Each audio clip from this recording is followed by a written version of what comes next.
All right, hello and welcome to Season 2, Episode 24 of the Crackdown. Today we are joined by Schalke head coach Dylan Falco and Thorin, my co-host on this show as always. Today I think we're gonna have a little bit of an easier episode. Normally when we have coaches on the show, it's much easier to articulate points, have open conversation. But I think the place that we can start with this one is what's up next for you, Dylan, as a coach. Obviously people know that Schalke is being sold to BDS, and people are interested as to how this transition is going to work. Are you in contact with them, or what are the general plans going forward here? Yeah, so BDS did come in when the slot got sold, and had some conversations with me and had some conversations with our staff and our players. But as for the staff of Schalke, including me, currently nothing is decided. So I think we'll all be at least free agents until people start signing contracts. So yeah. Yeah, and I guess the question here would be how much does this actually affect Schalke going into this season? Because I mean, generally speaking, Schalke's always been a team. I mean, even when you guys were at the bottom of the standings, you guys had the miracle run, so you guys have generally been a playoffs team. But this is probably the worst split that Schalke's had in a while. So how much did this transition and knowing that the team was going to be sold affect you guys as a whole competing in the LEC? So I think the split was very, very, very difficult for a number of reasons. I don't think it was just because of the slot being sold or anything like that. Going into the year, at the start of the year, there definitely was a chance of the slot being sold, and I think everybody knew that. But it was far from, I think, being guaranteed. For example, all of the staff and player contracts were expiring at the end of the year because of that reason, and obviously, the football team was struggling a lot. But I think it's a bit different once things get finalized and you're dealing with the entire press cycle of the team is actually leaving, and upper management has to deal with the fact that this slot is actually being sold, and there's a bunch of stuff to do with that. If you actually look into it, from when the slot was officially announced to us being sold and the transition stuff began, we lost, I think, 11 games in a row. So I don't think that's totally by coincidence. I think we had a lot of other issues. I don't think it's just because of that, but yeah, I think it puts a lot of stress and pressure on everybody, staff and players included, because so much is unknown for people's futures.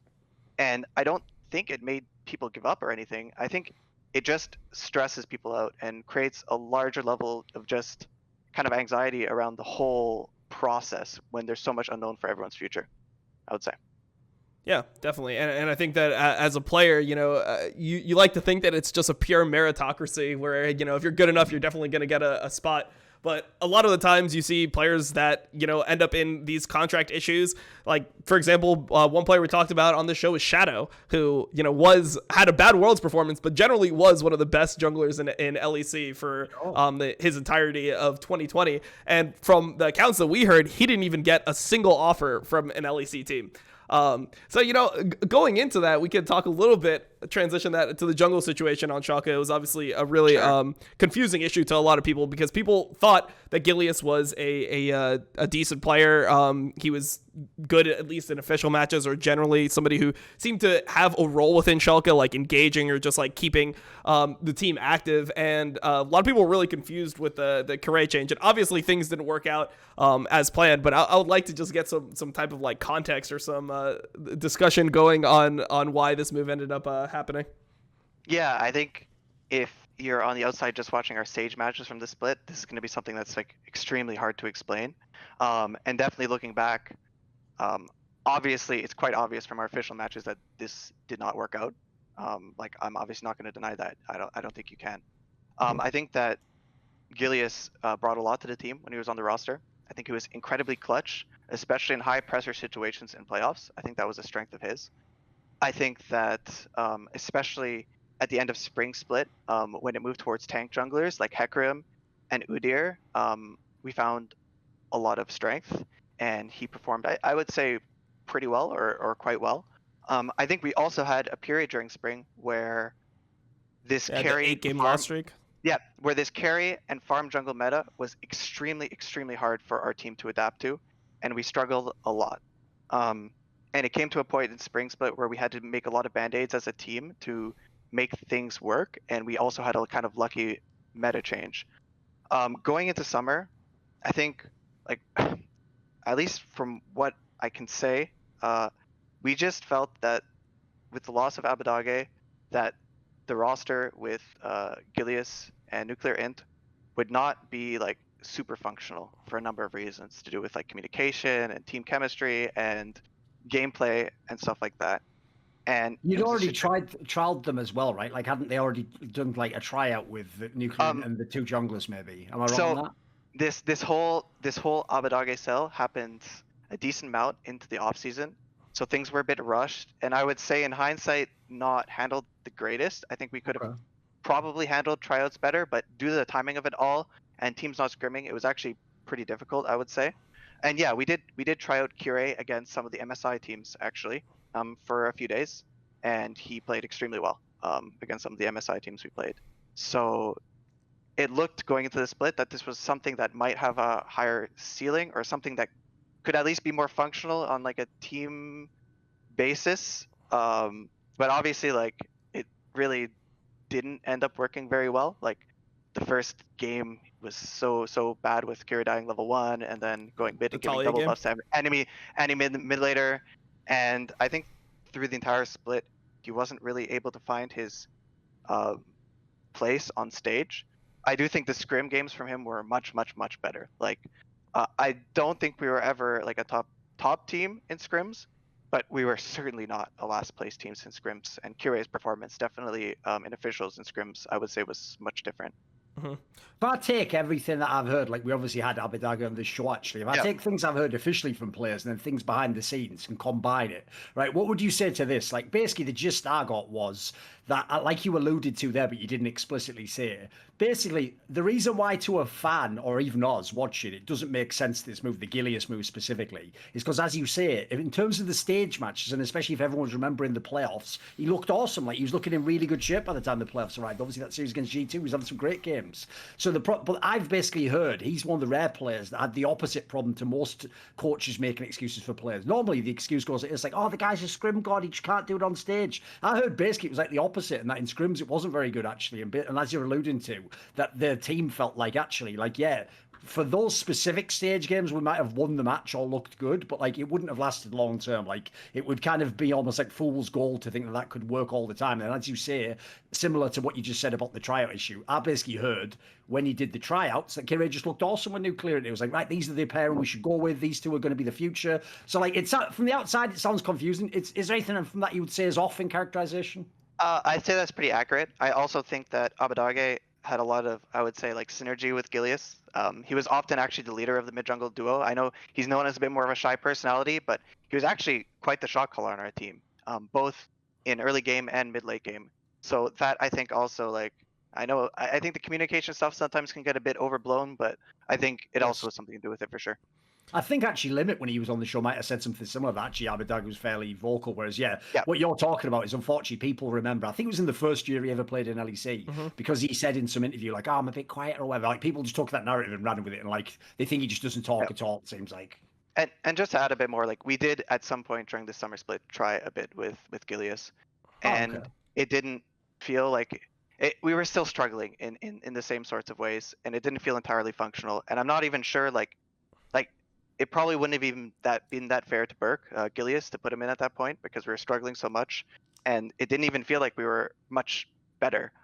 Granted, I think at the end of the day, something maybe I need to reflect on for my future career is like, at the end of the day, the official matches are what matters, and I think maybe that's something that I can value a bit more going into the future when I'm kind of analyzing my rosters and analyzing my players, because obviously like our officials were really bad this split, especially in the back half, I would say. Mm-hmm.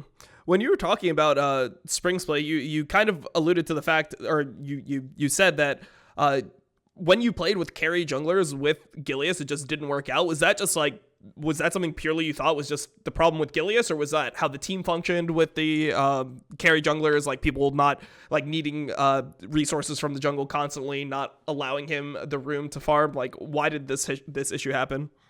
I think our laners, I think it was actually both. And I think when you have a problem that was like this defined, it's usually like a bit of both. I think both our top and bot lane where calling plays a lot. I think Broken Blade is very, very famous for this, being very Absolutely. Demanding for resources, being very active. I have a slow push. It's coming in 2 minutes. Come play on this. I will win the game if you do this or something. He won't say it just like that, but you know what I mean. Like this is the sort of No, he'll say it like that. I've Yeah. duoed with this guy. He's like pinging the wave level 1, Yeah. like dive on this wave. This dive and our bot lane was kind of the same way. I think Neon was very vocal in that like you have to be here right now. And at the same time, we weren't able to get to that point where we were able to do like farm cycles of enemy jungle and get ahead and farm and play in Italy. Like this was a different meta back then, right? It completely changed for Summer Split, but in Spring Split, this was the entire meta. It was about full clearing jungles and trying to get 3 quadrants and getting ahead 2 levels, 3 levels, 4 levels. Like it was crazy. And I think a combination of like Burke's famous for being what a Lee Sin player and like a ganking player, and he's really good at these sorts of picks. So a combination of our laners being very demanding and him like not being the strength of him as a player, like it was really rough for sure. Yeah. Right, one thing that I think always sucks in esports or sports in general is when, if you're not on the absolute top team, you can basically get stuck in a scenario where what is the best case today ends up f***ing you tomorrow. So the example here would be, I mean, it happened with IWDominate for you, it's happened now with IWDominate. You want players that obviously can become the best in the league, but the problem is if your team is Schalke, for example, you're probably not going to get to keep them. They're probably going to go to Fnatic, G2, or America, LCS, you know, the big offers. Yep. So, like, was it a bit of a bummer as well? Obviously, it's an obvious question, but I have to ask it this way. Must be a bummer to have had those 2 splits where, like, the summer split was like the true miracle run. The spring split was you just got it together and were actually pretty good, just kind of a dark horse in the playoffs. You come into summer, if we didn't have the IWDominate transfer, people might be hyped for the summer actually and think, whoa, interesting things could happen here. It kind of killed the whole vibe, though, didn't it, of what you've been working and building up the last few splits. So like in this off season, there was a bunch of opportunities I think a lot of us could have taken. But me and kind of Abe were the first 2 to sign with Schalke very early into the off season because we felt like we could build a team that could make the World Championships. That's what we thought, and we. Schalke was on board, we were on board, and it was actually a bit more of an ambitious offseason than the year before with the whole Forgiven thing, where we were a bit, I would say, desperate.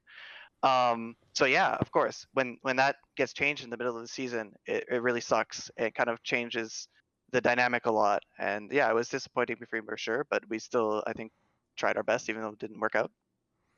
Yeah, for sure. I mean, so I guess it kind of like hit the Correa thing again. We talked a little bit about him as a player, but like, how do you approach a player that's having like what I would say clear choking issues on stage, where it just looks like he's extremely nervous when he plays, and like he's obviously like dealing with the situation poorly. Like, what do you do as a coach to try to like bring a player on board or like give them some type of direction when they're having issues? I think it's probably something I could have done better with. I think I probably didn't spend as much effort trying to fix this problem as our staff probably could have. I think in general, when it comes to issues with performance, I think from like the reading I've done and from learning from sports psychologists and all this, a lot of it comes down to 1, creating good routines. I think that's really important. People function a lot better under pressure when things are routine based. And 2, kind of simplifying things so people don't need to think. I think a lot of the times people are choking on stage has to do with them kind of being in their head and thinking about so much. So I think those are kind of like the 2 things that are best to focus on with this. Mm-hmm. Yeah, absolutely. I mean, what would you? I guess the 3rd one is experience, but experience is sometimes you have it, sometimes you don't, right?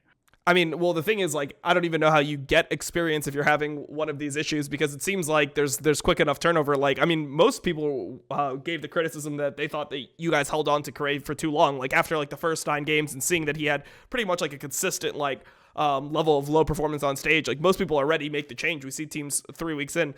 It seems like you guys had that like on the table. You tried some scrims with Gilius, but it just didn't seem to function. I mean, I guess my question when you talk about that is like, why not put Gilius in for at least like 1 week, like 1 week of official matches, or try him? Because if he has the reputation of like never being great in scrims and being good on stage, wouldn't it make sense to just like put him on stage again and then see what the issue was? Yeah, I think from outside perspective, that actually makes a lot of sense. And obviously with the benefit of hindsight, that might have been better. I'm not sure if it would have been better. Like after discussing it with staff and the team, we're not sure. But it definitely, there's a chance that we could have won a couple more games doing that. Yeah.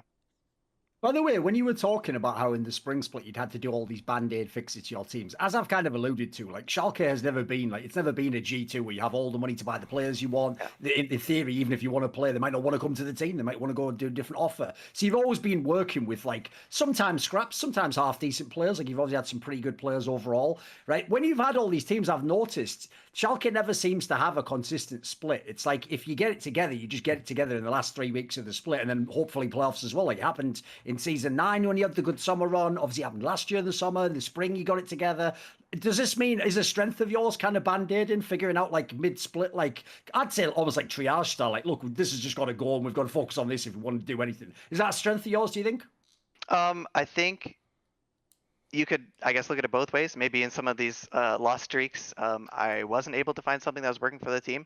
But yeah, I think it's something I'm pretty good at. I think patch adaptation is a big one. I think being able to adapt to these big mid-season patches is something that a lot of teams in Europe, or in the world actually, I would say, struggle with a lot. Mm-hmm.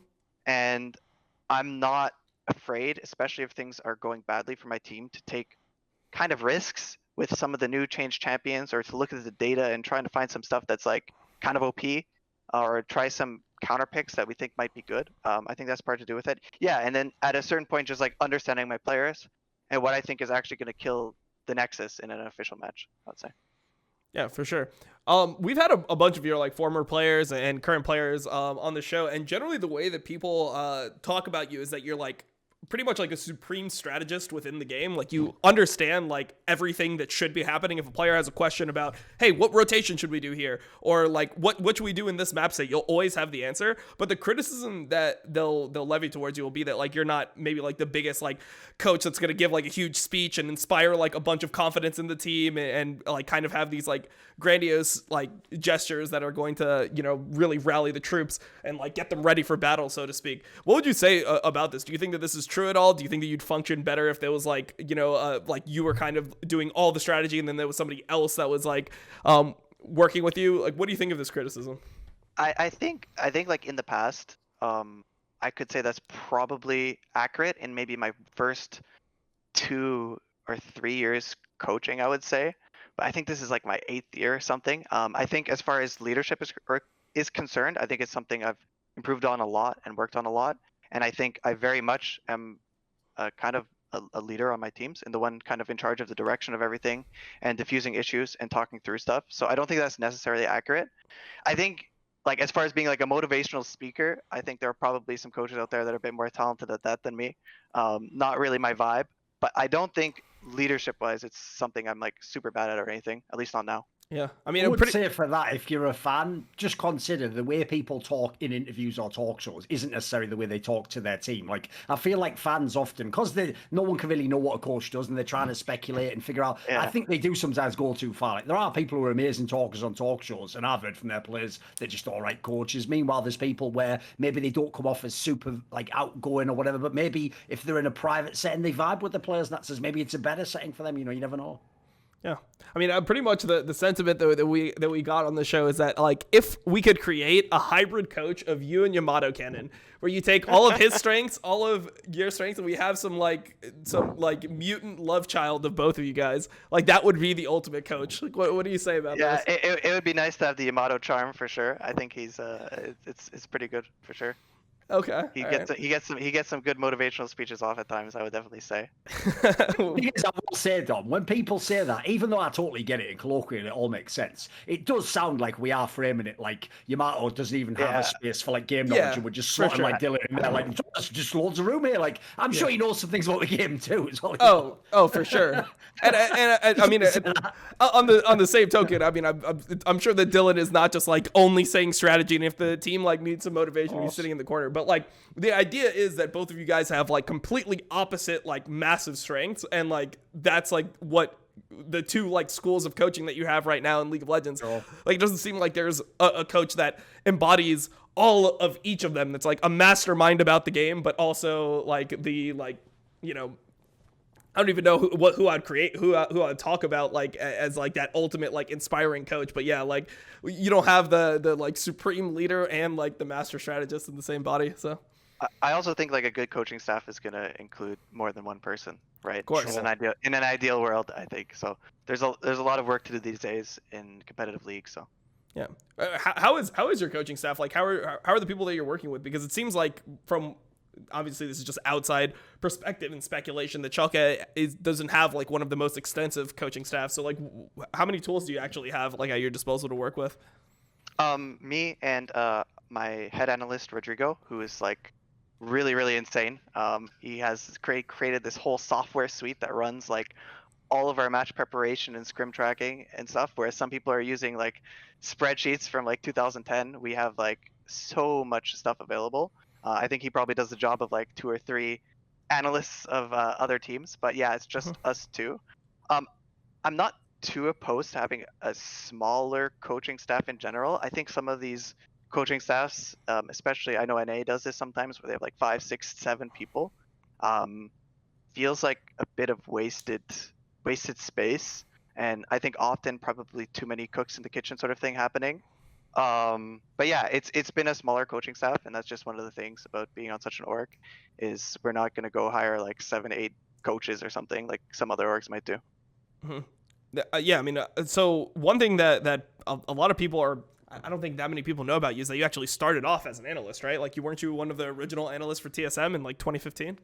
Yeah, I think it was like 2014 actually. I started as analyst for TSM for a couple years. Yeah, back in the old Loco Doco TSM. It was a long time ago. Yeah, and then I think head coach for Immortals, that roster with Huni Rainover for that year, and then I was off to EU after that.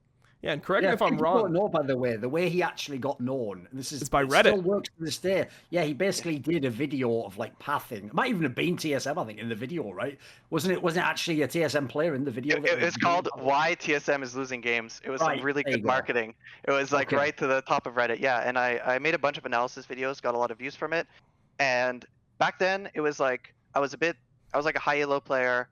I was a bit older than most of the pro players, and I felt like I saw so many things that teams were doing wrong, like both in the game and in like their match preparation and stuff, that I felt like I could probably help. So I just made a bunch of content, and it ended up with me getting like some job offers. It was pretty cool. Damn. So is that really the way that people are hired? I mean, we've heard that the best way to get hired in the esports scene is get Reddit on your side. Does that still work to this day? You know? I think the social media, like people talk about this a lot, right? How social media actually influences the opinion of like staff on the teams. I think on the really good staffs, it's not as big of an issue. I think people can think independently and make their own decisions, but it definitely does help. I also think that if you make actual good content from like an analyticals perspective, it's a very good way to get into the industry. Yeah, you're not going to be like head coach or head analyst of a LEC team insta, but there's definitely like more part-time and starter positions. And if you're good, you can definitely work your way up. I'll also say as well, like, if you do that sort of content and you're legit, and all I know you for is content, like, I've brought people, you went on my Summoning Insight about like fucking 7, 8 years ago now. We've had loads of those people on shows. So remember, shows are always looking for new people, interesting perspectives. So I think if you actually show quality, just in like, you put diligence into the free content before you have the gig, it opens doors for sure. You never know which ones, but like you're saying, I've always thought in esports, the thing that's really misunderstood is you don't have to get like 100,000 people to see what you do. You just need like the 5 right people. And those 5 right people might give you this job and then the next one, or recommend you to someone that they know. That's how you really make it in the industry. It really is, in my opinion, like word of mouth is the best quality way to make it, you know? Yeah, for sure. I mean, how do I end up becoming a coach then? Because I'm not very popular on Reddit. I'm not sure if you know. So, like, what's the path for me? I've read some of the comments. On the one hand, Dom, I would say this. In a way, you actually have the villain angle that LS does, which would actually make people in some senses want you to be a coach, which is their angle would be, oh, well, he thinks he knows everything. I'd like to see him coach Team X, for example. So in that sense, by the way, there are team owners where if they were already on the fence, that's a good market angle. It means that in theory, you're going to be the flak for all the abuse in the team, and if you actually make it, they look like a genius who hired the right guy, right? So there's almost an angle where you were saying that half jokingly, but on some level, doing shows and stuff probably has actually massively improved your chances of being a coach. So what you're telling me, Thorin, is that hate watchers are actually the key to my success. Of course. Yeah. Perfect. Dude, there's people, like I was saying that about him, was on Summoning Insight like in 2015. Mate, there's people who still comment on the threads on Reddit on my content. It's like, brother, you've been commenting for like 8 years now, mate.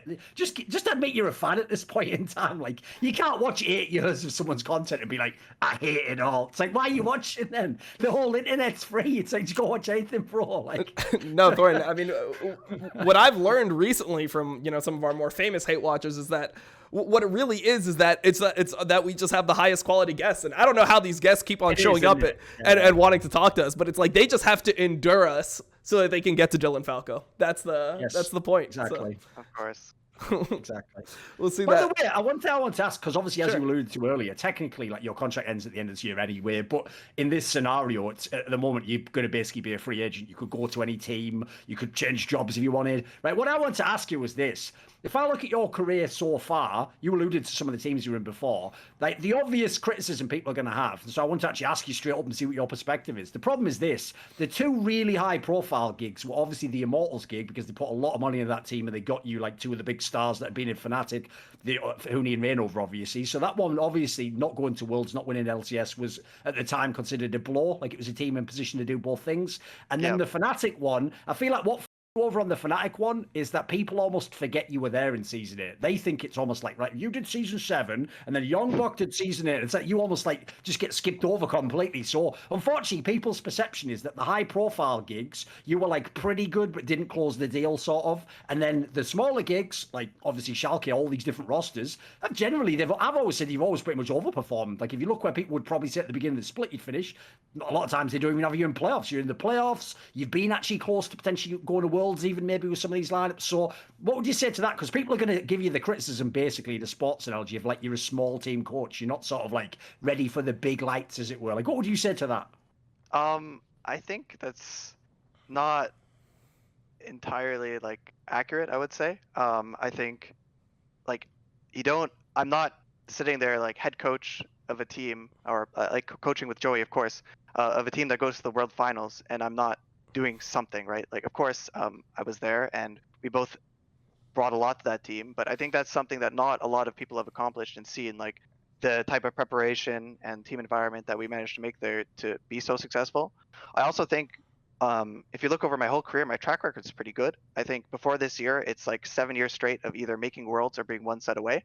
Like that was actually like the pedigree. Every single year was either Worlds or one set away from Worlds, up till obviously this last split went really, really poorly.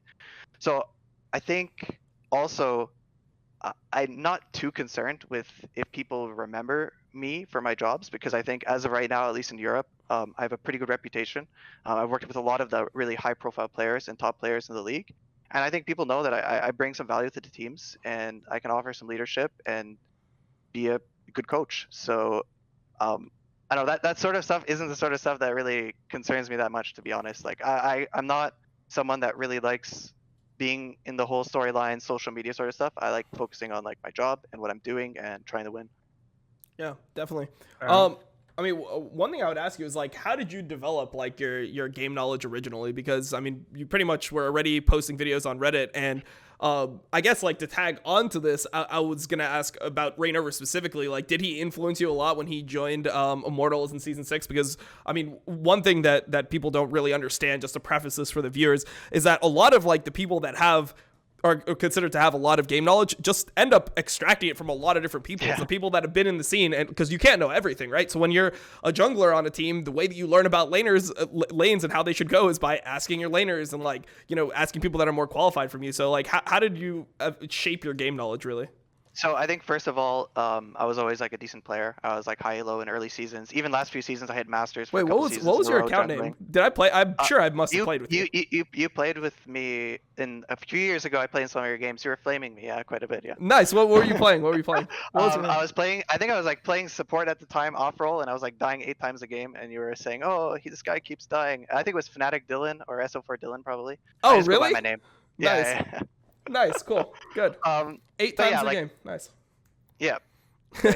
I'm not I'm not like a professional level player or anything, but I think like I'm decent enough that I can at least like understand the game on that same sort of level, right? Like there's some people, I think if you're super low elo, the chances you can understand on a high level is like a lot lower. And then second one, like you said, I think most of the knowledge actually is just I've been really, really lucky to work with like some of the top players in the world or in the West over the past 7, 8 years. Like if you actually make the list of all the players I worked with, it's pretty crazy. So Yeah. I think most of the knowledge is just taken. Also, when you do match preparation for this long, like you prepare for matches when it comes to drafting and stuff, the second the meta kind of comes back into a meta that you've seen before, you kind of know already all those draft structures and all that sort of stuff. Like for example, LeBlanc comes back into meta, and I already know all of these draft structures where it's like, okay, one team picks LeBlanc 2-3, enemy team counters with Lissandra on 3. If you don't do that, they pick LeBlanc on 3, they ban 2 mid laners. In these drafts, you need to play a jungler that can gank mid, so blue side can ban 2 good ganking junglers. First pick the third one, and then pick LeBlanc 2-3. Like, it's like all this stuff just like instantly comes back, and I've experienced it before because I've learned the goods and bads of match prepping and all of that, and I think that helps as well too. Yeah, definitely. I mean, we see it all the time with, like, for example, Braum, I think, is one of the champions that shapes a lot of drafts where it's like you see, like, Braum used as a counter to the engage supports, and then, like, the answer to that is now picking things like Alistar or Khan into Braum. Like, that becomes, like, a huge thing in the draft structure. So, yeah, I definitely think that's super important. He obviously wanted to follow that up, like, with the question about Reignover. I would just add this in, right? Yeah. If people don't know the context, one of the reasons why that particular year where you had Reignover and Immortals is really interesting to me is because from my perspective, it went like this. In season 5, the player actually that in Europe everyone used to give all the credit to for Fnatic was obviously Yellowstar, actually. Because he had an amazing rep already as like shot caller. He obviously was a very smart guy. But as a result, a lot of people in Europe had no clue if Reignover did anything for Fnatic. They just thought it was like Yellowstar. And if you remember, they even classed him as like 4 rookies when he had Steelback and the others, you know. So they made it sound like it was all him. Then you got Reignover that year. And if people don't remember, after this Immortals year was the year where Reignover went to Team Liquid on a massive transfer, and then CLG even after that, and then he became a coach, right? Now, in theory, when he was on Team Liquid, and it was actually pretty bad at the time, like he didn't look that great, and the team in general was pretty bad that year. Everyone in the scene kept saying all this shit, like, oh, it makes sense that they signed him though, because he like revolutionized jungling in season 6 with Immortals or whatever. And like they implied he was like every jungler in the scene in LCS thought he was like some next level like mind for the game. So what was it like this year when you had him? Because like I say, it's the year when everyone basically hyped him as like he was some super mind for the game. Especially in the first split, he was so far ahead of everyone else. I would watch him. He would sit there before every match for like 2 to 3 hours. He would have the VOD of the enemy on one side, and he would have practice or like custom games on the other side. And he would write in Notepad at every single like minute or like second, 30 seconds, where enemy jungle is in their pathing and where he is in his pathing. And we watch all their VODs. He would make this like spreadsheet of like, and he would just sit there practicing and how all the respawn timers lined up. And he would just do this for like 2-3 hours. He'd go into the official match and he would just be up 2 levels like almost every single game. Like it was absolutely unreal. I think the NA junglers caught on for sure after a while. Like there's only so many times people can 3 quadrant you before you start you start realizing, oh, okay, this guy's just going to my comps when they respawn. Maybe I need to sync up the timers or like do some stuff. But yeah, it's absolutely true. Like that first split when he was there in North America, he was like so far ahead. Yeah, definitely. I mean, when you were talking about this, you were talking about like how you were a high level player, and that also shaped your game knowledge. And a big question in the community was like, how good does a coach actually need to be at League in order to be an effective coach? Like some people think, oh, well, I mean, if you just like you're smart about the game, you could be silver or gold. You can not even play League of Legends, and you'll end up being worthwhile. So like in your perspective, like do you think that there's a certain rank that like coaches need to be able to like attain in order to be useful in a team environment? So this year I actually like didn't play much solo queue at all. And actually looking back, I think that's definitely a mistake. I think I probably should have played more and forced myself to keep like at least a reasonably high account to just be playing the game and understanding the interactions and to be able to look at a situation in a review.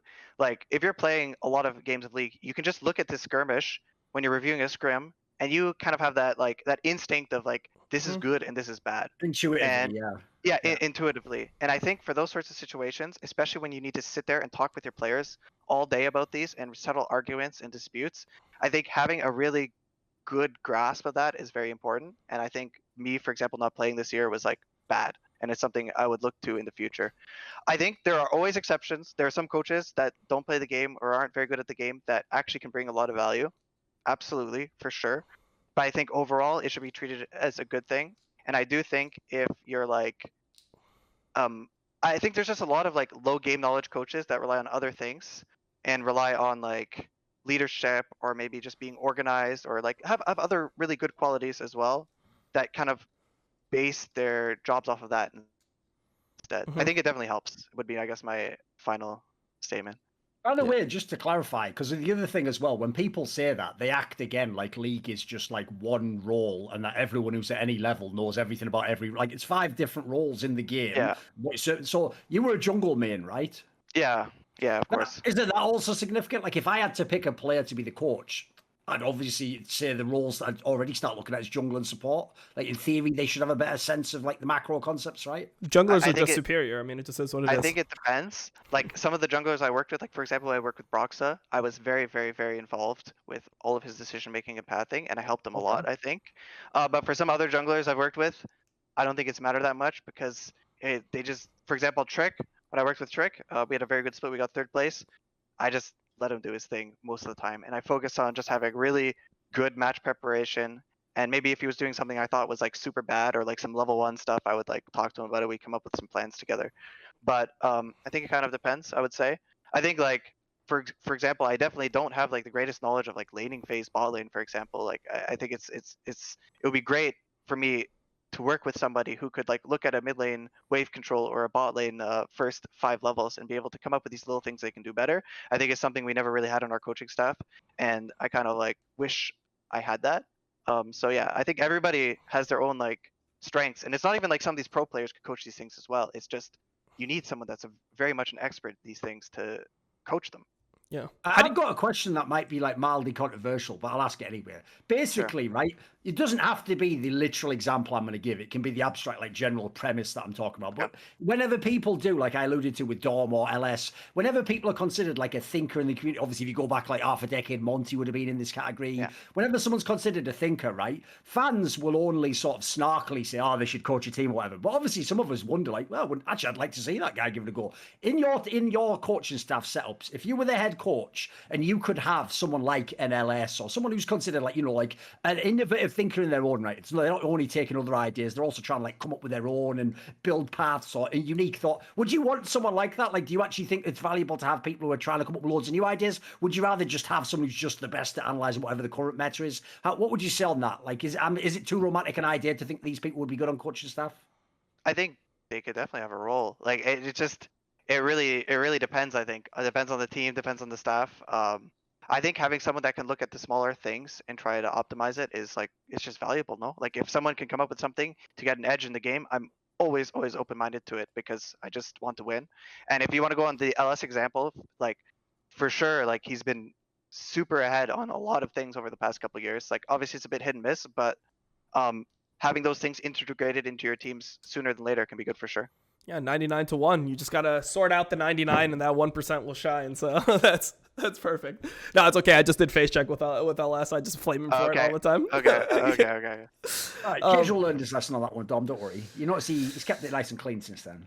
Yeah, I mean, it is what it is. I'm not picking a side there. I'm friends with both sides, so you know, I'll let the community decide. I'll just meme it a little bit, throw some fuel on the fire, and just see what happens. But yeah, I mean, so what I was gonna ask you when you're making this recent point is how do you balance it between like, because before you were like you don't want too many people on the coaching staffs where it's like too many chefs in the kitchen, so to speak. But then you also think that it'd be useful to have people that are able to, you know, point out these like micro decisions that could influence an entire lane phase. So like, where for you do you like draw the distinction between having not too many people influencing the team from a coaching perspective, but then also having like all the tools possible to get those advantages in lane?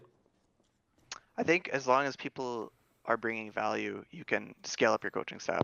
And I think it's just diminishing returns. I honestly don't know what the exact proper number is because I've never really tried to like keep hiring people until it doesn't really work anymore. Yeah, I'm not entirely sure. I think that some people try with positional coaches, for example. I think it's something that can be good. My issue often just is the difference between having someone in person and having someone online. Like that's something like maybe people from the outside don't think about, but that's the sort of thing you need to think about when you're actually running a team or running a coaching staff is like, it's just another person that's in the room. It's another person that needs to eat. It's another person that's just around the team that's involved in the social discussions and stuff like that. So I think some of these staffs that have like online people that are really hyper focused, that can be really beneficial as well. I'll also throw in, by the way, another key difference between the coach physically being in the room and not is pro players. Some of them to this day can't be trusted. If they have to communicate virtually with the coach, they might just be alt-tabbed while he's talking on any website, YouTube video. You can't always trust him. He's in the room. You can just tell him turn that off. Yeah, absolutely. I mean, I guess we'll have to see. So like, let's phrase it like this: if you joined a team, let's say you joined a team, or let's say BDS retains you, they got all the money in the world. Isn't there like a billionaire that runs that team or something? Isn't that the narrative? Like this?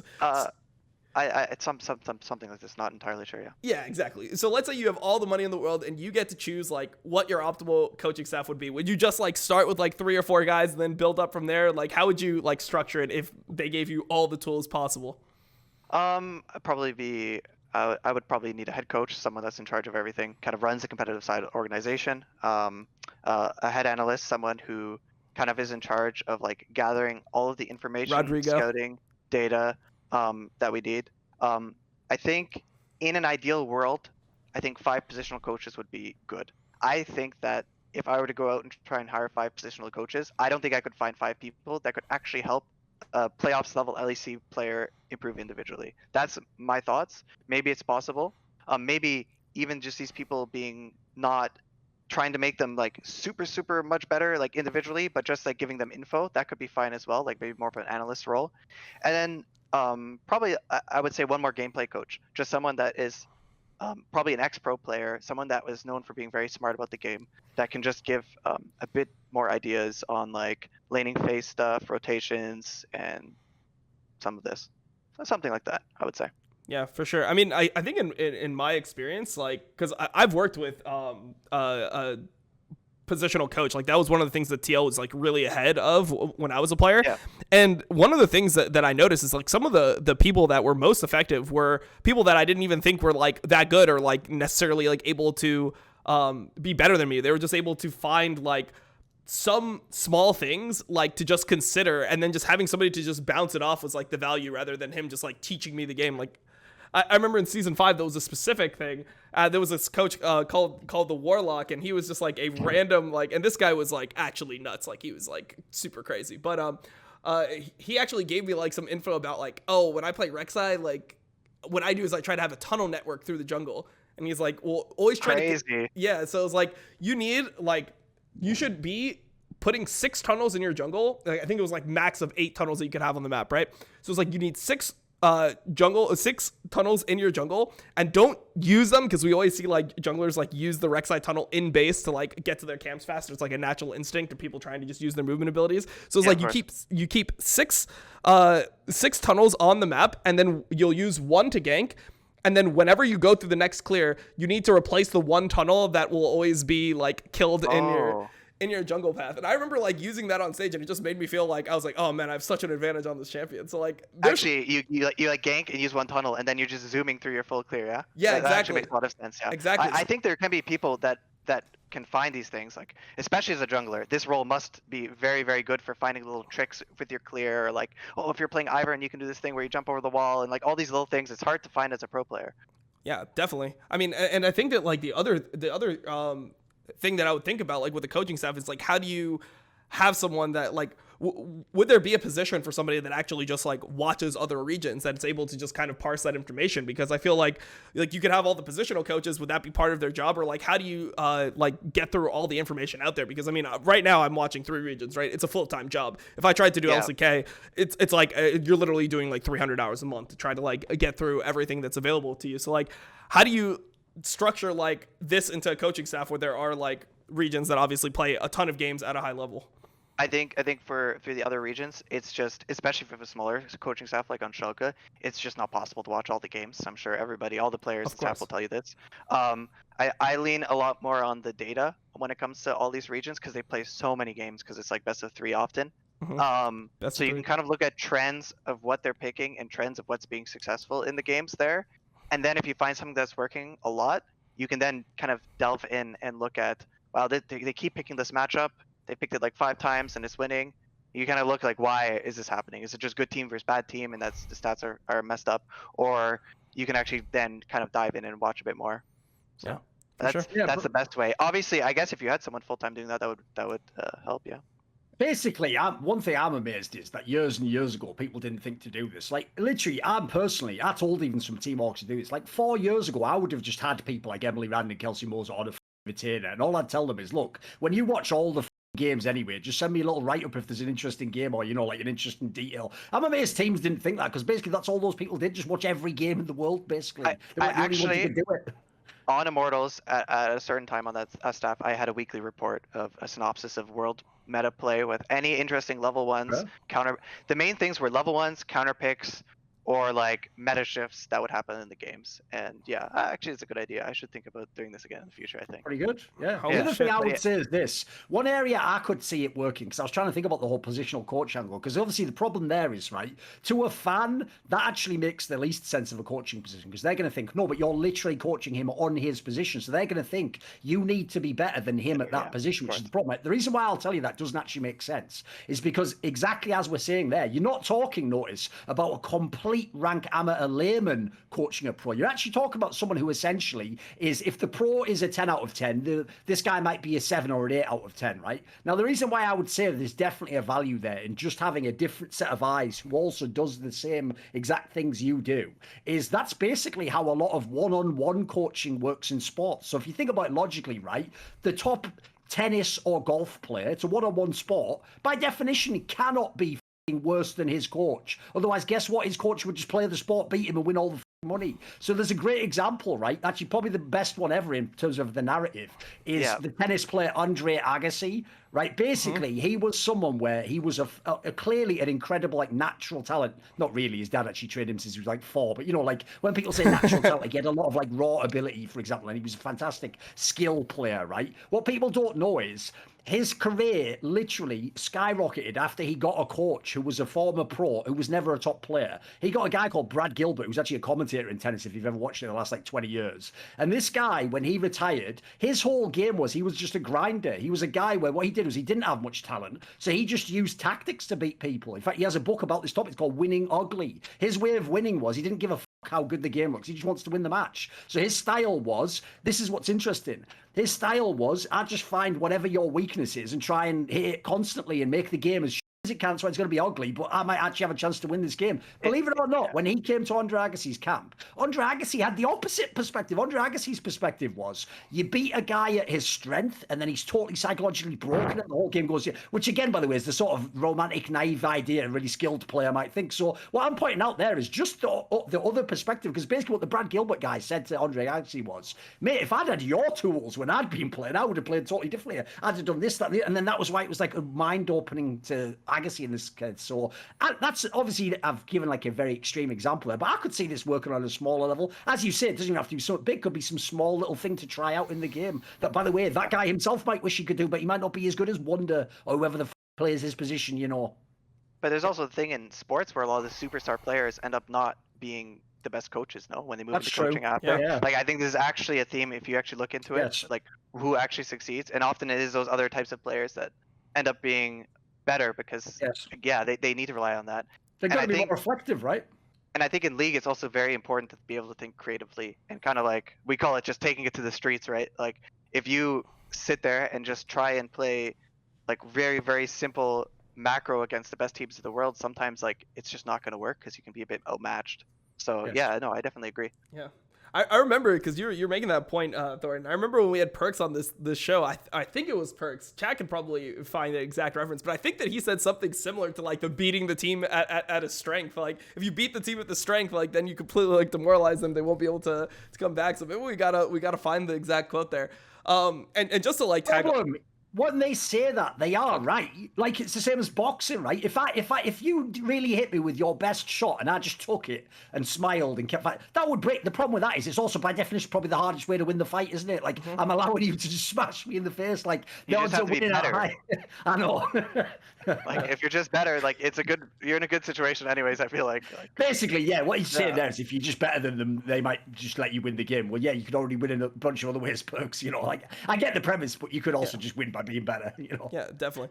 So one thing I wanted to tag on to this point about positional coaches and like the value is also like having somebody else that grinds the game, that plays, even if they're not as good at you. Like I feel like League is the type of game where there's so many different champions, there's so many different things you can do at all points that it's very rare that a player is going to be better at you at everything. You know, like it's so impossible for like even a jungle player now, like is a pro jungler better than me at every single part of my game? Like I don't think it's possible to be better than somebody at every single part of my game. So that's what like the advantage of a positional coach is like you have different people that win the game different ways. Like it can even come down to just like champion picks. It's like if you are a professional jungler, you're going to be grinding a certain subset of champions that are strong right now. So like right now you'd be playing a lot of like Viego jungle, Xin, you'd be playing Olaf, you'd be playing like a little bit of Graves when it comes back, and then having other people that are actually like playing the game a lot and can find things that work out for them, I think has a lot of value. I remember last year specifically, I was like, so when I hit Challenger last year, I was like pretty much one-tricking Fiddlesticks. I was playing Fiddlesticks and Rek'Sai. This was reworked Fiddle. And I remember a bunch of people like reached out just on basic things of like, how do you do the clearing? Like, where do you stand to like drain both camps? Like, I think that would be essentially the role of a positional coach in this sense, to like be able to just be like, hey, you can't play 150 games of a champion that might not even be good when you're in the middle of a season. Like that would be the most troll thing ever if a coach came in, oh, what have you been practicing in solo queue? Oh, this champion that's like usable in like 1 out of every 20 situations. Like great, like that's a great use of your time. Like it would end up not being worthwhile, but having somebody else that can put in those hours and like kind of like streamline the gameplay, and you can just download the data for whatever you might be playing, I think it could have a lot of use. Like a lot of the good and resourceful players I've worked with have very, very often gone to contact with one tricks when they need to pick up a new or niche champion, because there's just so much knowledge you need to know to play like a new champ on a high level, and often the one tricks know like all of the tricks for sure. Yeah, definitely. All right, so I mean, we talked a lot about like coaching philosophy and stuff, but I kind of want to like bring it into LEC since we're about to be in LEC playoffs starting next week, and there's been a lot of different storylines to start with, but the first match we have here is Vitality versus Fnatic, and I would just like to get your take overall on both of these teams. I mean, there's a ton of places you could go here. You have Vitality that was supposed to either be like first or last, but they kind of ended up like in this middle 6 spot, which is pretty much what no one predicted. You have Fnatic that's been experiencing a fall off, but Upset just got married, so maybe that's the buff they need. Yeah, what do you think about this? Yeah, the wife buff. I am so happy that this set is happening, and like the more I thought about it, once the seeding ended up working out the way, the more I was praying Vitality made playoffs so I could watch this one. Like it's just so great. It's actually the 3 players that like potentially I guess could have been on Fnatic in the last offseason, because there was all that stuff with Selfmade and Leader, and I guess Crownshot was the other free agent ADC that was left, and it's like the 3 that didn't make Fnatic against Fnatic. So it's just I can't wait to see. I think honestly both of these teams are so inconsistent though. It just feels like such a flip. I do think that Fnatic, strength-wise, roster-wise, are like a little bit better. I think, especially like they have, I think Upset Hilly this year have probably been the best bot lane in the LEC, so that's like a huge strength if you have something like that. And I think Niski this summer, at least during their win streak, was like really playing so much better than Spring, and he was really like, people were saying he was having like an MVP level performance, and I guess it kind of dipped in the last weeks when they started losing games. When he started picking a Kali, sure. Yeah, true. Yeah. So I think they're definitely advantaged. But I think the thing about Fnatic and Vitality is these teams are so like hit and miss that like I could see them getting 3-0'd or 3-0ing right randomly. Like it's I can't wait to watch that one for sure. It is, Dom, technically what you said is correct. It's just people made it for the whole split that they'd be the best or the worst. If anything, they were. It's just game to game. Like they have a game where they can literally beat every single team in the league. Like the best teams in the league, Vitality can beat. The problem is next game they can also lose to absolutely anyone in the league. So like I've never seen a team that I literally just describe that team as it's just a glass cannon. Like there's skills on the team, but like it's not a very like coherent team, and they either just like it basically goes really well in the first 20 minutes, or they just lose. Like it's just there's no like fucking grit to that team. Yeah, for sure. I mean, where do you come down on like rosters like that, Dylan? Like, would you want to like have like an older veteran guy, like somebody like Vander on that roster that could kind of like rein in the troops a little bit? How do you think that team was constructed? Okay, so I'm a bit different, I think, than most people with roster building. Like, at least, especially on Schalke, where we've probably had to try and do more with less. I've always been completely open to taking big risks. Like, hey, we tried bringing back Forgiven, you know, like that's kind of embodies it. Is like, I feel like I would rather be a team with a ceiling of being super, super good, and it might blow up, and we end up not making playoffs, which happened a couple times, than to just have like a roster I feel like is going to get fifth place. Mhm. So I like it for sure. Obviously, Vitality, it's definitely like on the more glass cannon side, as you would say. So, but I like the idea of it for sure. I mean, but I guess the question would be like, can you still achieve that same like, situation with where you have a really high ceiling while not having such a low floor? Like, is there like, do you actually need like a rookie support and a rookie top laner with those like 3 players that are supposedly aggressive? Like, is there a way to find more stability but still have the higher upside? Yeah, but you need like good veteran players, like really, really, really, really good ones. And then of course you would bring a lot more stability. Like for example, in Fnatic, we had Caps in his first year where it was like, he was a bit wild. He was right? a flipper. But we also had Rekkles and Soaz. Soaz a good weak side player, and Rekkles like the most probably consistent player ever. So you just can find that balance on the roster. Yeah, of course. If you can find players like that, then sure. So pretty much what you're Also, telling me. by the way, oh yeah, go on. Well, I was just gonna throw in. So pretty much what you're telling me is Vitality needed IWDominate as their top laner, and then they could have actually, been a serious team. They're still in playoffs, so they're still in it. They could be a serious team still, I guess. Sure. Well, it is, Dom. You could argue every single team needs IWDominate as their top laner. That's just the way the league works at the moment, right? What I would True. say is this. To me, the spiciest part of the storyline, this is how you know, actually, that, like, Whippo did, like, a pretty good job in the first part of the split. Because, first of all, no one really commented on the fact that, like, I thought he dropped off for quite a bit once the middle of the split came. He's still been decent, but he hasn't been, like, some mega jungler. So the thing to me that I'm interested in is this storyline. Dude, Selfmade versus Whippo in jungle as a best of 5. Like, people don't know how spicy that is. Like, these guys definitely did not like each other. I'll tell you straight up. Like, but the problem, they disliked each other. They disagreed with each other, like everything. Like, they were 2 of the ones that had the big clash. So I can't wait to see that match. Because if I'm Selfmade, by the way, listen, true, Whipple's been good, but like, there's no way the guy can beat me in a whole series and then I still like can talk.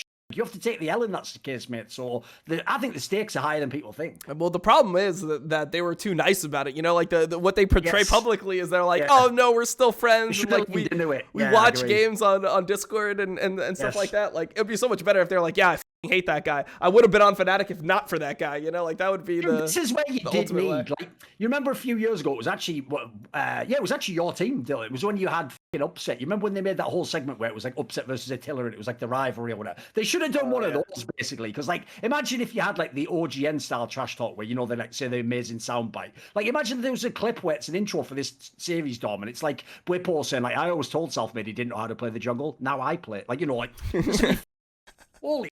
Like writing the time down, everything, it'd be sick. Yeah, I feel like people take those things too far, though. Like they do, of course they do. Like, yeah. they really just nobody can take that and take it for what it is anymore. No. It's really sad, actually. Well, I mean, that's the reason why we don't see it is because like it's like the upside of if you win is so much less rewarding than the potential like negative effects if you end up losing that series. Like you're just clowned on for like the rest of your career if you end up losing a series like that. People, no joke, to this day, if I brought Loco on the show right now and just mentioned MSI 2015, everyone would be like, oh, you said Fnatic would crash and burn. Dude, that was a throwaway comment he made in 2015 and people still remember. Yeah. So you are right, Tom. Like, people will never forget if you say and it was like kind of like tongue in cheek. Like it was at the time. But here's the thing people forget about that. That's actually such an unfair retcon. Because what people forget is he said that after that final of EU LCS, which was Fnatic versus Unicorns of Love, which is one of the worst finals I've ever watched. By the way, like, every game was garbage. It was so messy. Like it's not. People make out like he said that after the 18-0 split or something. Like he said it when it was even like a vaguely reasonable comment. Yeah,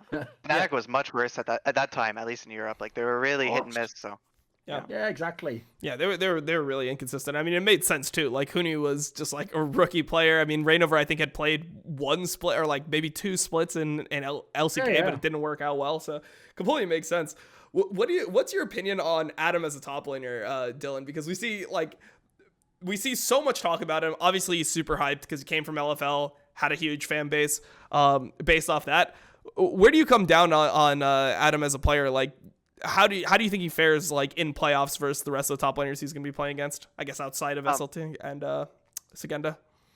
First of all, I think it's like unbelievable how much fan base like he gets just even from coming from Academy, just because of the K Corp brand. Like it's crazy. Yep. I think very talented. He was actually like, other than Broken Blade, there was like a couple other players, but he was on our top 3 players to potentially take straight into LEC this year.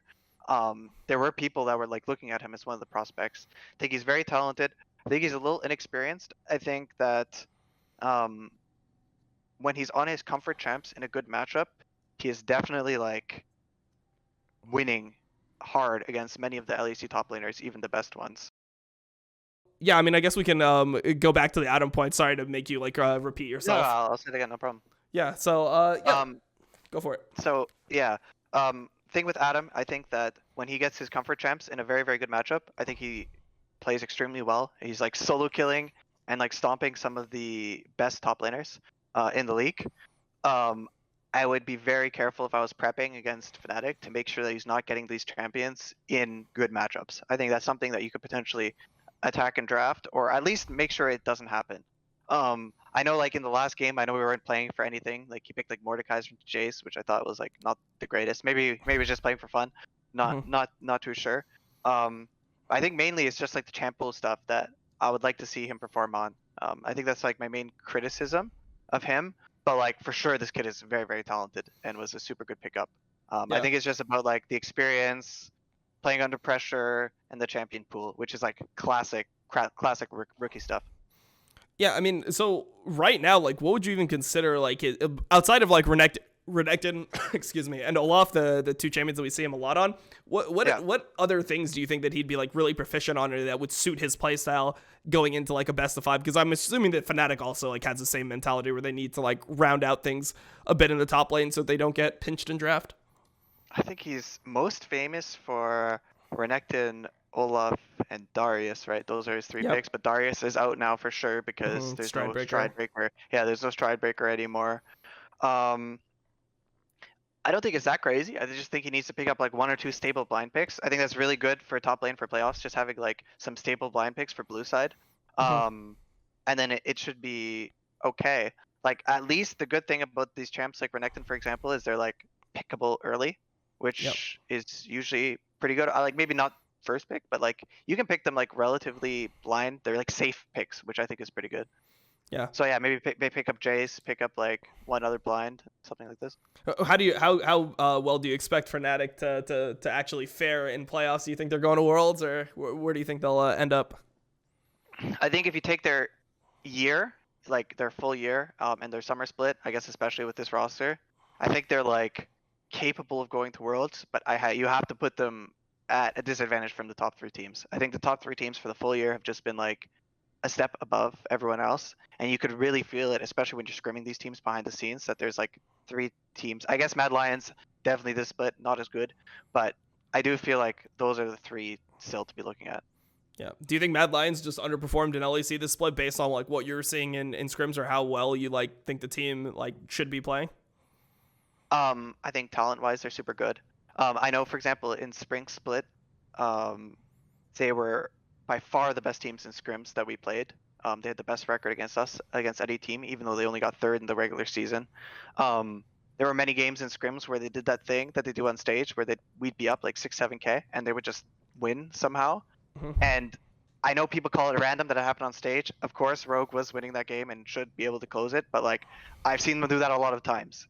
And they definitely have a clutch factor, are very good at like scaling in these clutch situations. And I think it actually was like kind of like they're saying it's burnout, right? But I think it's very clear.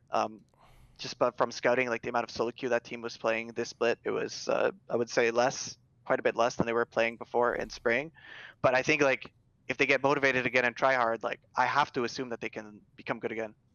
On that fact you just said there, because that's the thing I always bring up. I always say to me, like Mad Lions is the team that inherited whatever the G2 Season 9 had, where they can just come back in any game, it feels like, and you never actually, like the game isn't won until you blow the next or something. I mean, as you say, Rogue, a bunch of top teams have found that out this split. But then they have other games where they just look average in terms of laning and stuff. When you say, as in scrims, that they're doing this as well, do you have any speculation as to like what's causing it? Like, is it specific players seem like they make very intelligent decisions? Does the team look like it's just coached very well from what they do from behind? Where do you think this strength comes from? Because it seems quite unique at the moment. It's really hard to put like to try and figure that out, because if it's like a team fight 5v5 and then you just randomly win at 30 minutes when they're behind, like you can never just look and be like, oh, this one guy played it so good or whatever. I'd say probably kha'zix is often like the one scaling into late game on like a hyper carry, so that has to be like a big portion of it. I think like their bot lane in general is very, very good at playing mid late. And then they often have these games where early game they might die a bit more than is necessary, I would say. So I think maybe that dynamic has something to do with it.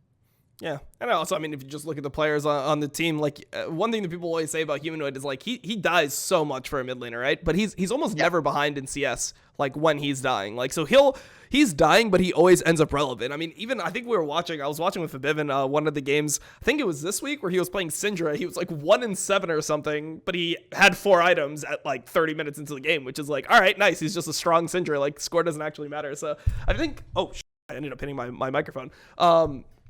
I think just in general, the way that the team functions, they end up normally, like when they die, it's not like they're losing everything, where other teams like don't get resources on the map. When they're dying, they're just losing. But like Mad Lions, I feel like they're pretty good about like cross mapping and like maybe not like directly cross mapping, but when a play happens, they're all like ready to have things like make something good out of the situation on the other side of the map. So definitely think go for it. Yeah, we reviewed some of their matches from MSI, actually, like some of the games they won against like the top teams. And they were very, very good at cross mapping, and they were very, very good at identifying times where they could just play really, really hard on 2 lanes to like make tower trades and stuff like that. It was actually some of the clips I showed to my guys coming into Summer Split. So I think you're definitely right. Like this is definitely something they're very good at. Yeah.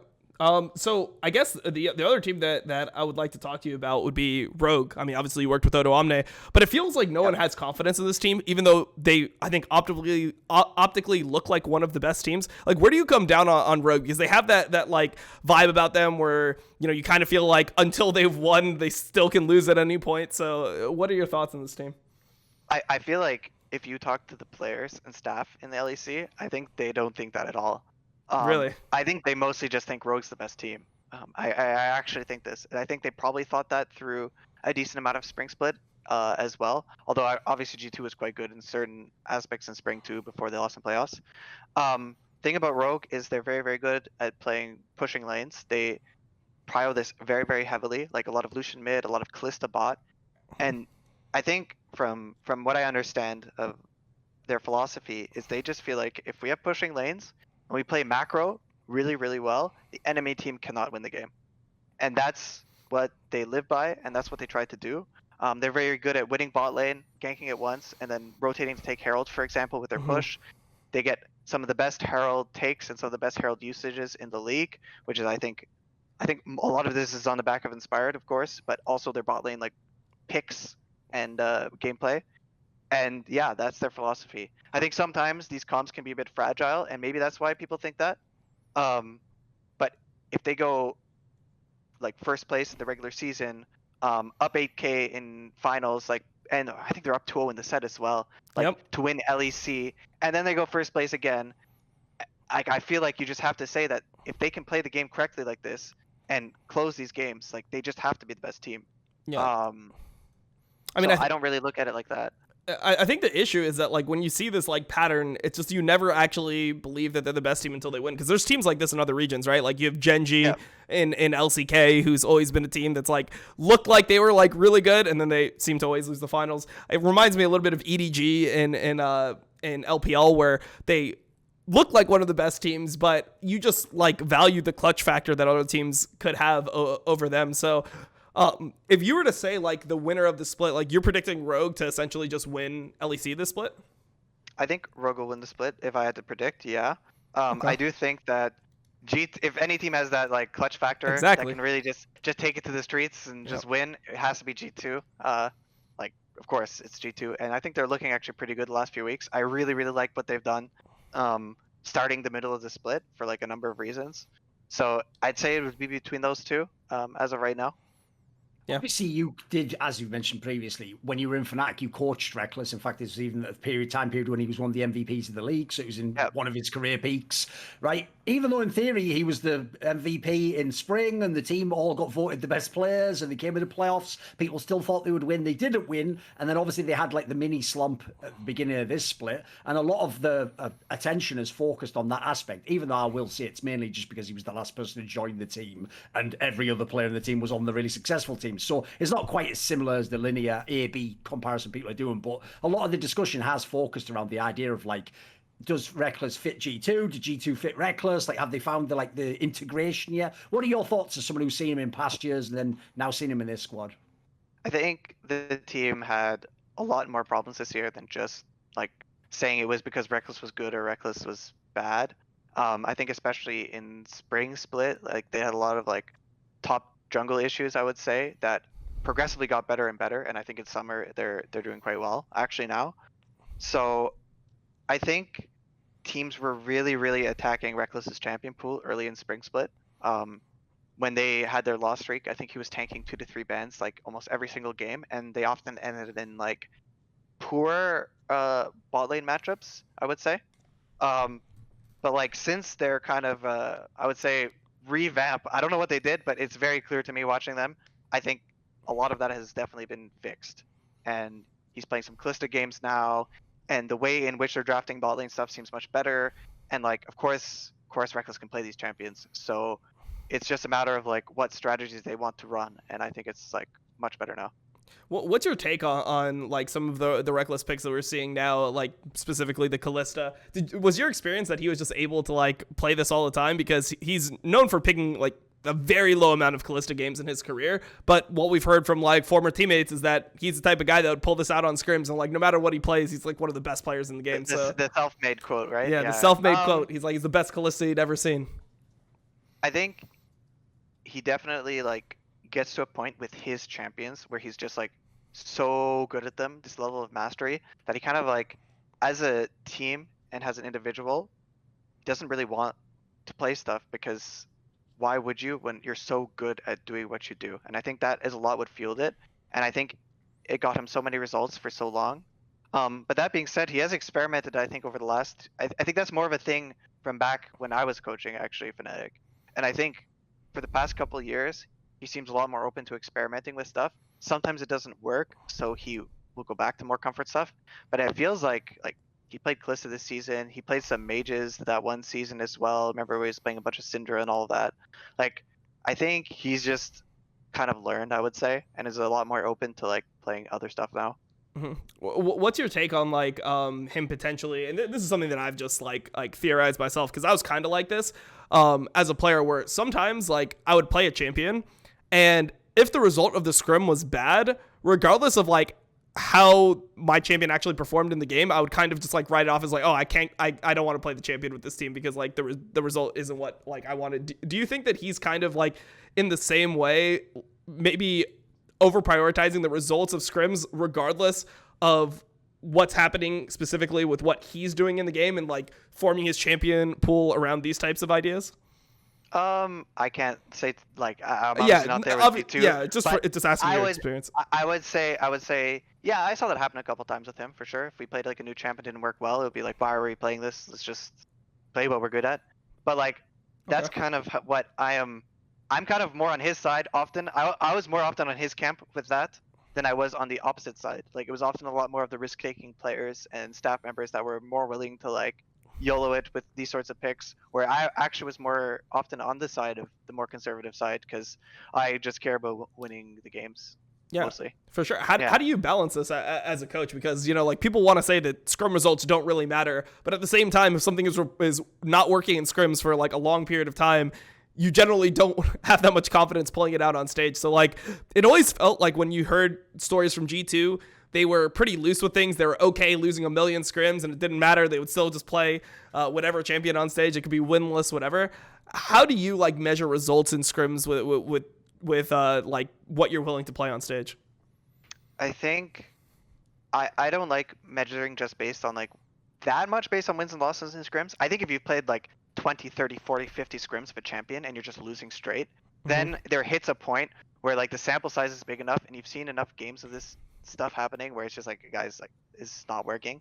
I think for like if we've only played a few games, because there's so many champions now that sometimes you only play a champ for like 2 games in a week, or like 3 games in 2 weeks, and maybe you lost all 3. Like I really don't care about that sort of stuff. The things I care about is, one, is my player actually good at the champion? Like that is the big one for me, because I think often a pick will be good, but like if your player is not good at it, then it's just like you just shouldn't play it. And 2, is it actually good in the situation in a stage match?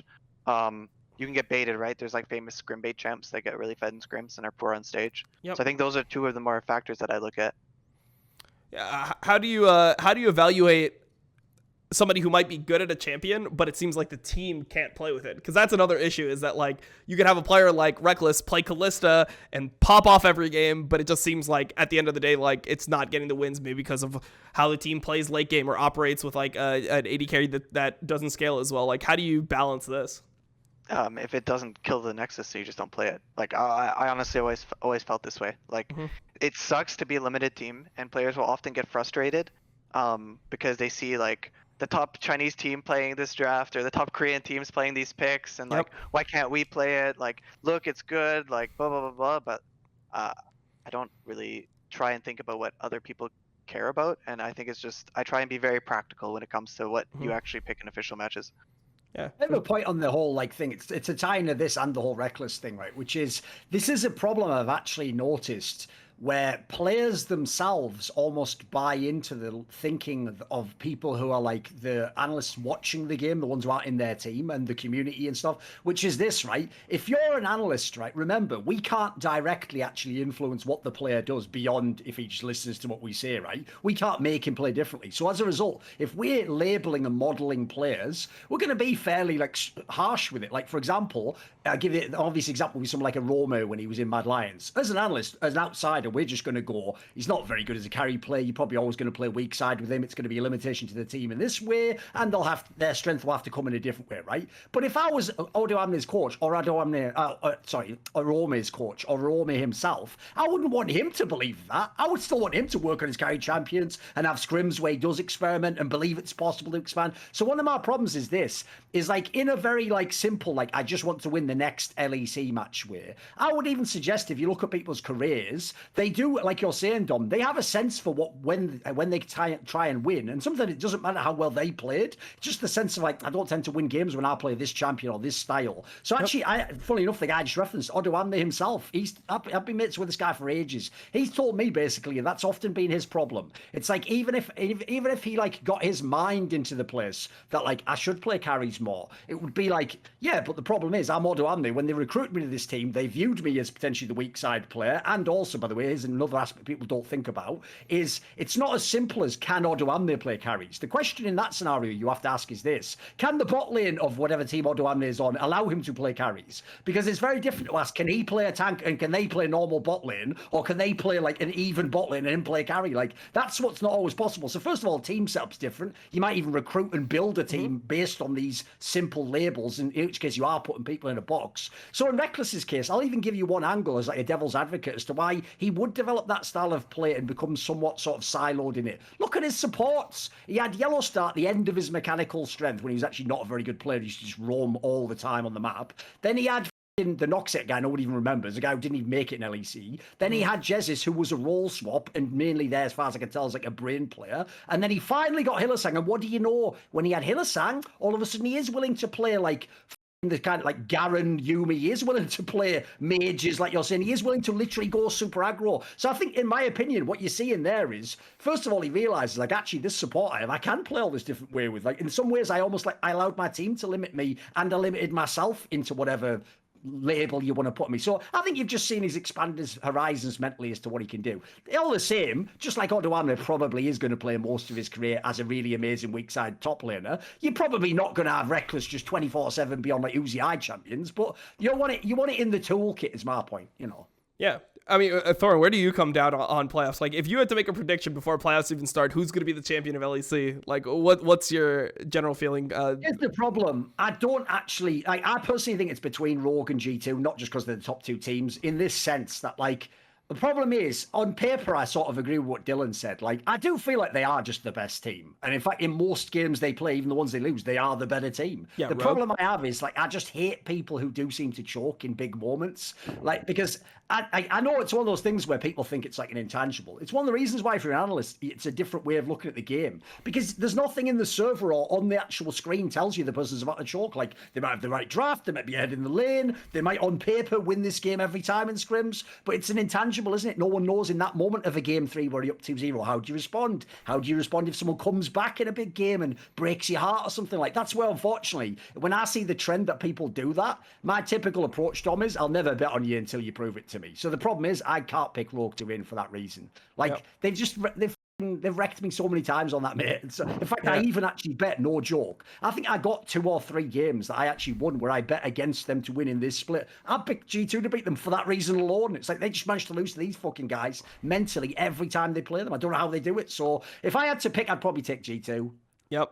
All right, nice. I'm on the same side where I just like have that G2 feeling again. And like a lot of the ways that I contextualize this is I just try to get better every week at the moment, mate.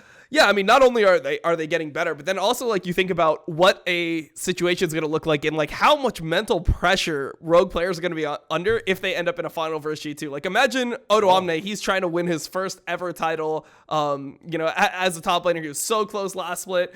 They got reverse swept by Mad Lions, and then you imagine him playing versus like Wonder, and I feel like Wonder is the guy that breaks all of these top laners mental. Like if you just remember how he used to play versus Bwipo, right? Like you could obviously tell. I mean, it was so bad that Bwipo had to start playing jungle, right? Like that's just the reality of the situation. He had to role swap because he couldn't play against Wonder anymore. He knew that this guy was unbeatable. So I feel like this guy is just in everyone's head, and like in a best of 5, it's probably going to be hard to beat him. I thought did you want to add something there, Dylan? I already talked a bunch about Rogue and G2. I think I kind of agree with what you guys are saying. Yeah. Okay, sure.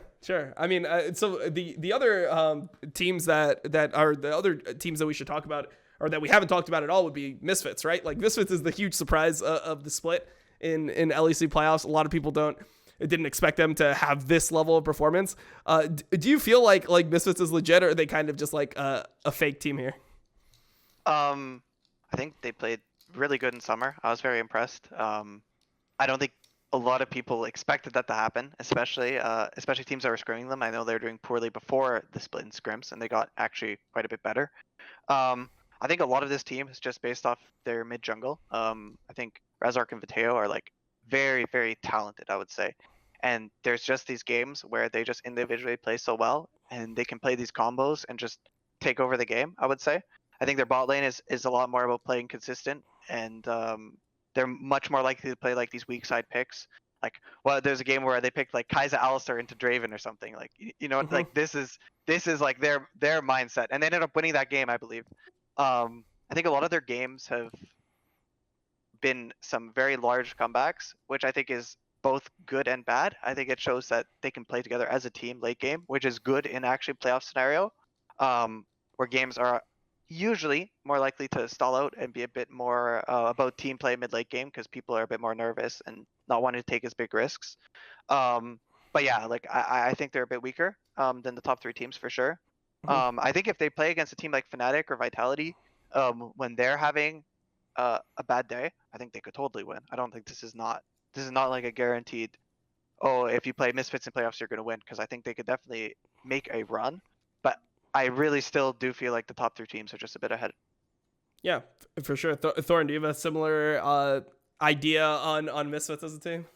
I mean, I have similar vibes. Like, for example, I do think the player... It's funny that all the attention on this team has basically been about Vethio because he's a mid laner and he has had some mad carry games, obviously, at the beginning of the split especially. But I think Razork's the guy who's still getting slept on a little bit. Like, when everyone talks about, like, look, on paper, right, the obvious 2 MVP candidates for the split are Inspired and Upset, in my opinion. But I think Razork should be in that mix as well. Like, if you look at this team at the beginning of the split, no one would think they would be leading the league at times. He's looked very good. I think the jungle mid looks nuts on that team. The problem I have with that squad is, like, I don't really believe that top lane is actually as good as he looked. I'll wait and see. I'll see in the playoffs. I might be wrong on this one, but we'll see. And I think the bot lane's just good. They just got a good bot lane. It's never going to be like a monster bot lane. But then again, I will say, if you want to cause an upset, having a very good mid jungle will do it in the LEC. Yeah, so that's step 1 for sure. Right there. Yeah, so I kind of have like an opposite take here, and that I would like to ask where Dylan stands on here, because I was really impressed with how Here played. He looks like pretty versatile to me. It seems like when it comes to just like pure laning, he was one of the best, if not the best top laner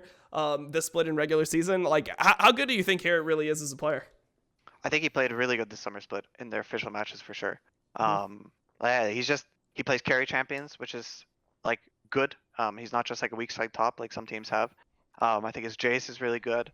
I think the reason a lot of people might like be a bit kind of hold back a bit on him is because I think his spring split was quite bad, I think. So it's not like Okay. he's been like consistently good the whole time he was being here. Yeah.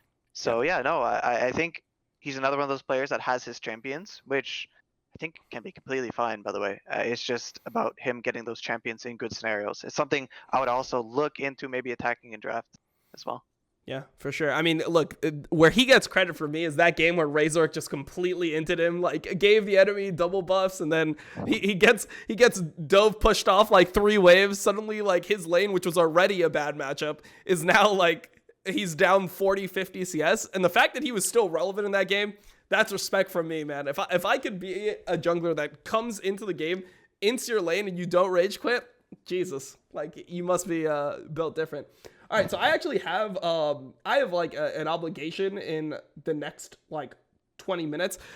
So this is where I would like to open it up to you, Dylan, and see if there's anything that you wanted to talk about on the show that you didn't get a chance to. Is there any topics that you want to hit with us here before we wrap it up? Set straight? Is people wrong about something?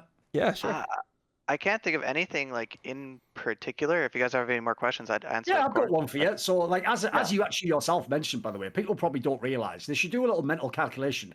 Here's what you can do as a fun thought exercise, chat. Try and make as many 6 super teams as you can with all of Dylan's former players. Because, by the way, what you'll find is you could make like 2 teams that could win LEC. I'm not even joking. Yeah, right now. Like, it's there's crazy. some really nuts players in all the positions. So, one player, I alluded to him there, right? I notice again, this just shows how some people, if Reddit doesn't like you, they will just almost like suppress the narrative when you're doing well. Like, dude, where's all the fanfare for Upset? People will say, right, I noticed that they're the best bot lane, or they'll talk about Hillsong being amazing. Dude, Upset's whole career has been, he's always supposed to have been like the next great, he's supposed to basically have been Rekkles' rival.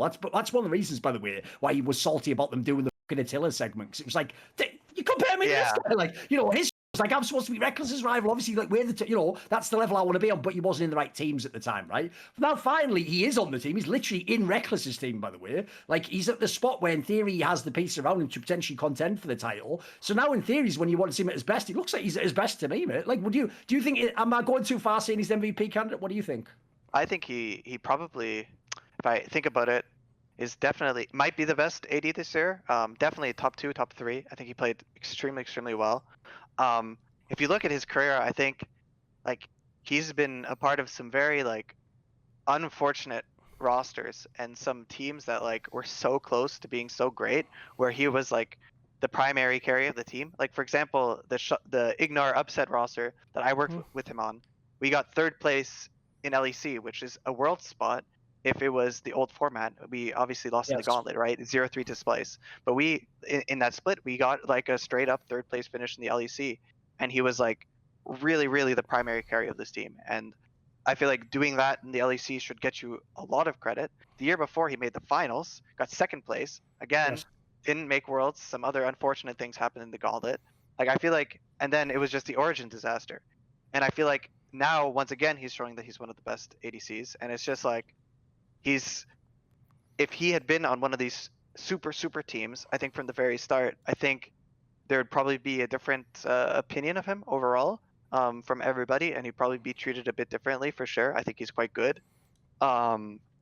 Obviously, like it's a team game, so he also is very resource hungry. At least I don't know how he is now, but when I worked with him, he very much wanted to set up the game in a way where he would get resources, he would get jungle attention.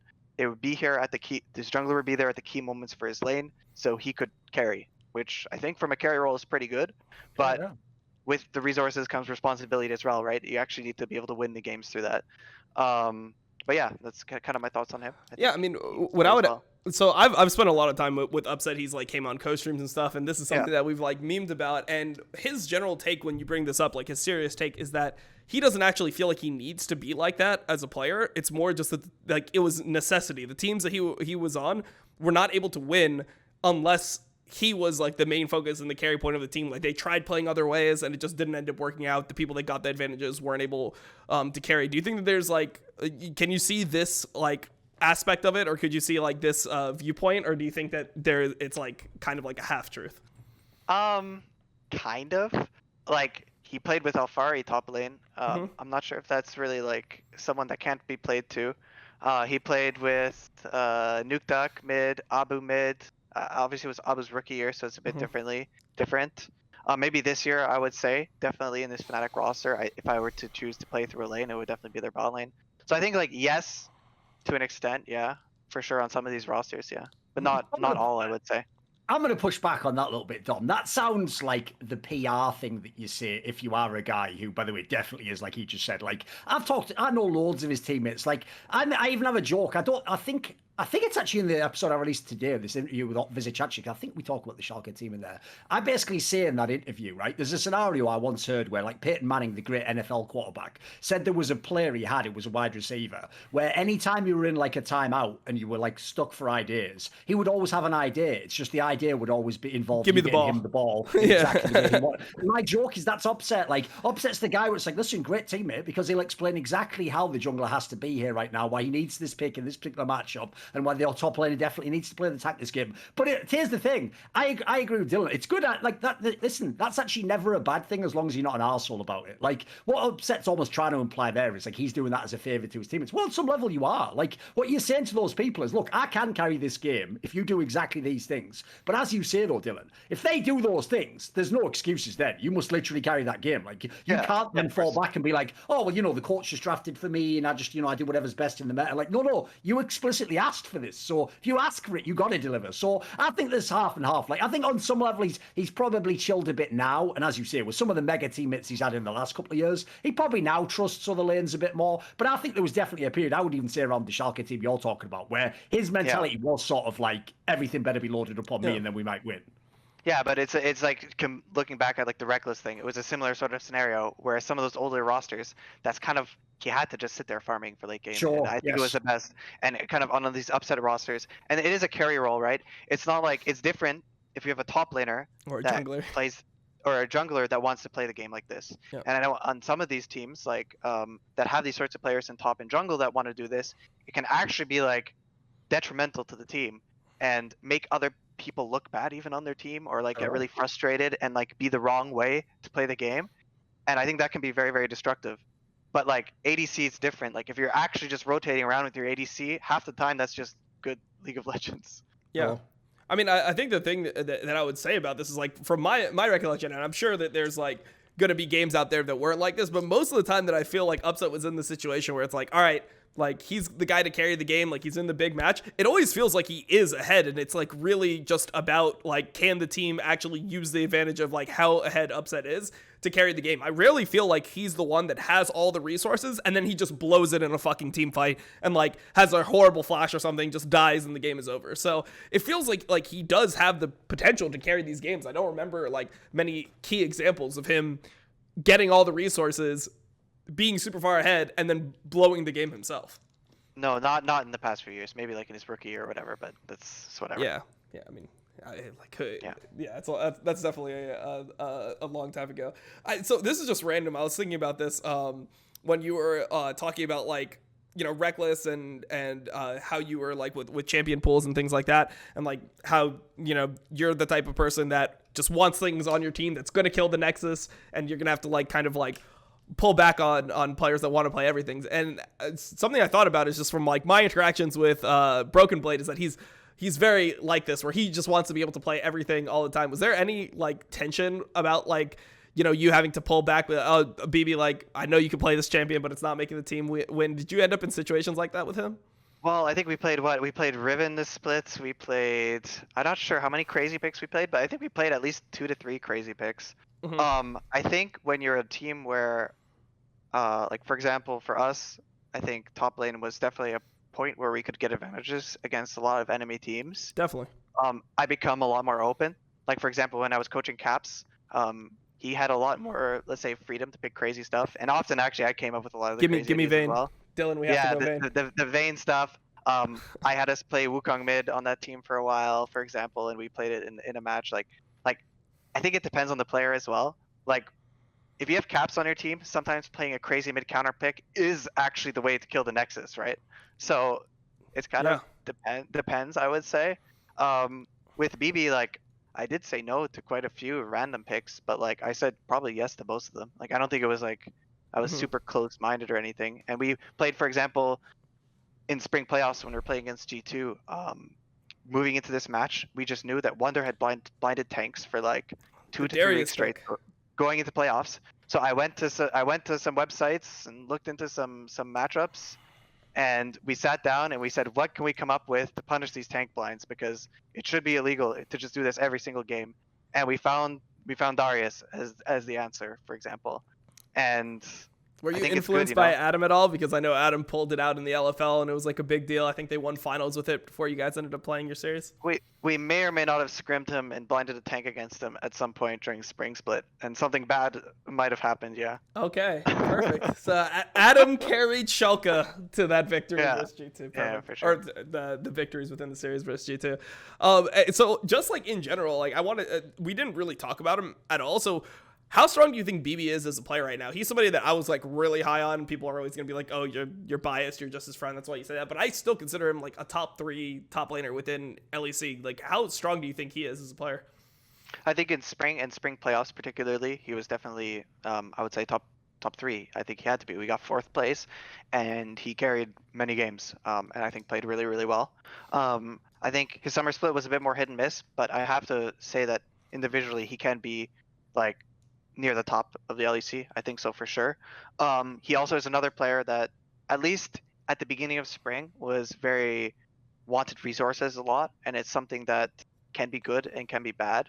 I think especially his top lane is kind of a fragile role in that aspect, where if you take too much, I call it like the black hole of top lane, where everything gets sucked into top lane, but it's not able to like give win back. you the game.